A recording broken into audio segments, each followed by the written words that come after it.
Ką čia komentuoti. Pralašėm vėl labai svarbės varžybas ir ką sakyčiau, blogai, liūdna. Trečias kėlinys buvo geras, bet kas pasikeitė komandos žaidime lemiamo ketvirčio metu?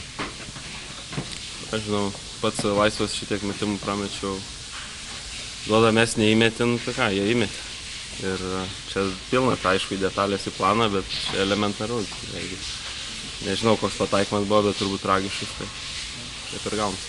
Ir tam kėlinys atveju išimti taškai su pražangom, tai ir lengvi taškai iš po krepšio, kur ten gal buvo Žalgirio gynybinės problemos. Neatsimenu aš dabar, bet tai, ta prasme, buvo daug ant galo blogų dalykų ir dabar labai sunku kalbėti.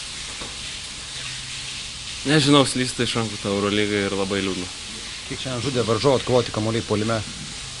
Tai mes irgi keitėmės ir kai keitės, vis tiek mažas apačioj pasilieka, bet